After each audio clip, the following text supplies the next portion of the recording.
bay bướm lượn, bướm đậu nhành hoa, khoe đôi cánh đẹp rực rỡ muôn màu. Bướm bay bướm lượn, bướm đón mùa xuân, vàng xanh đỏ tím, bướm bay dợp trời.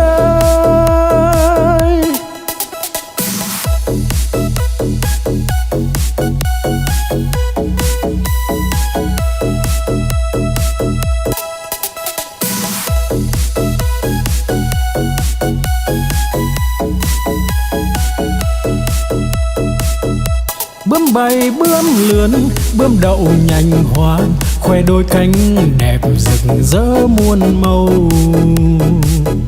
Bướm bay bướm lượn, bướm đón mùa xuân, vàng xanh đỏ tím, bướm bay dợp trời.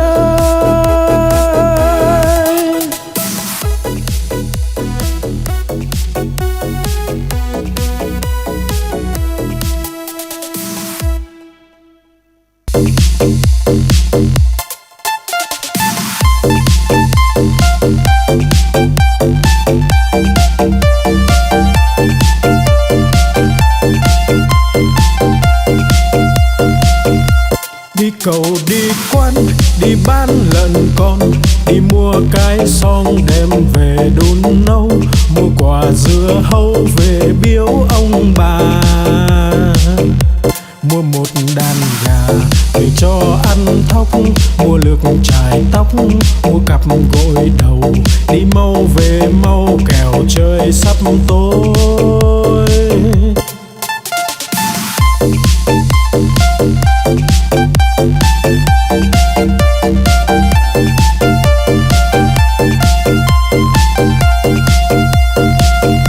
Đi cầu đi quán, đi bán lợn con, đi mua cái xong đem về đun nấu, mua quả dưa hấu về biếu ông bà.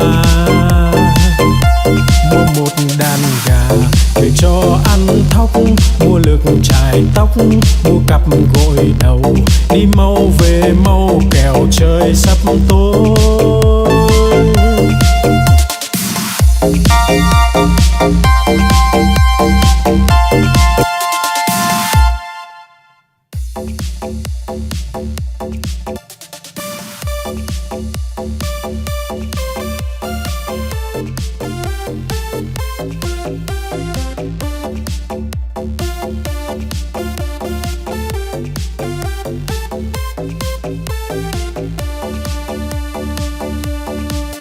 Con cua mà có hai càng, đầu tai không có bò ngang cả đời. Con cá mà có cái đuôi, hai vây ve vầy nó bơi rất tài. Con rùa mà có cái mai, cái cổ thụt ngắn thụt dài vào da. Con voi mà có hai ngà, cái vòi nó cuốn đồ nhà đồ cây. Con chim mà có cánh bay, bay cùng Nam Bắc Đông Tây tỏ tường.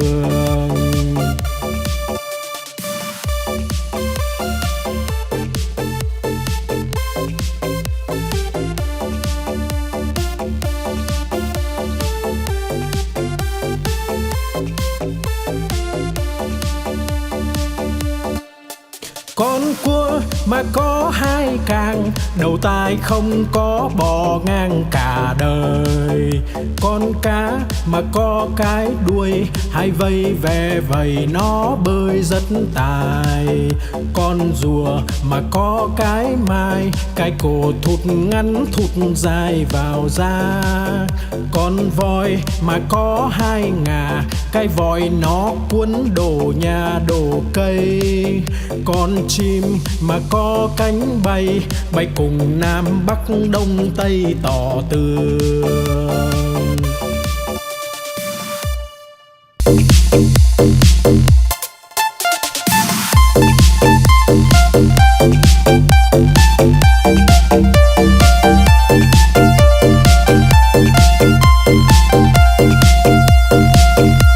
Đi cầu đi quán, đi bán lợn con, đi mua cái xong đem về đun nấu, mua quả dưa hấu về biếu ông bà, mua một đàn gà để cho ăn thóc, mua lược chải tóc, mua cặp gội đầu, đi mau về mau kẻo trời sắp tối.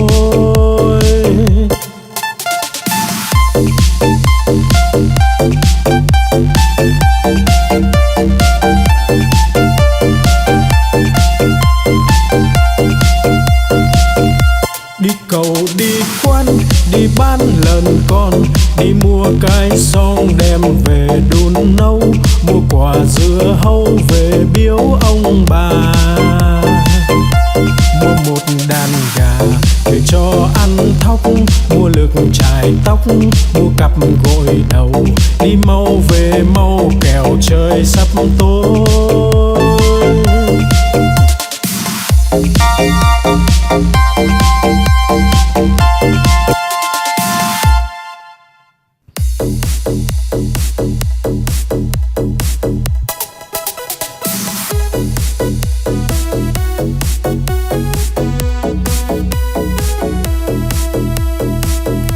Bướm bay bướm lượn, bướm đậu nhành hoa, khoe đôi cánh đẹp rực rỡ muôn màu.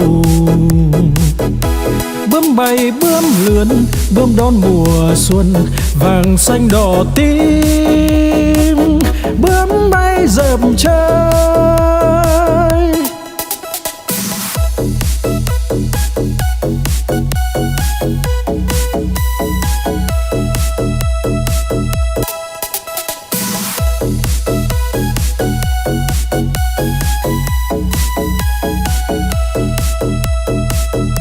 Bướm bay bướm lượn, bướm đậu nhành hoa, khoe đôi cánh đẹp rực rỡ muôn màu.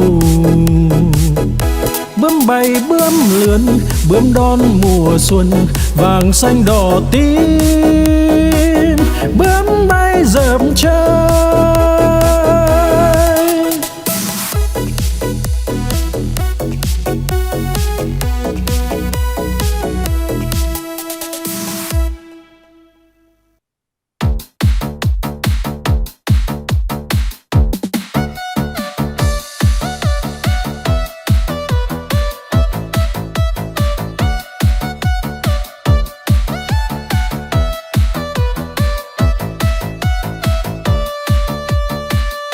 No lòng phĩ dạ là con cá cơm, không ướp mà thơm là con cá ngát, liệng bay thoăn thoắt là con cá chim, hột cẳng chết chìm là con cá đuối, nhiều năm nhiều tuổi là cá bạc đầu, đủ chữ đủ câu là con cá đối, mai nở tàn tối là con cá hoa, trắng muốt làn da là cá út thịt, lưng dài hẹp nách là cá lòng tong, ốm yếu hình dung là con cá nhái.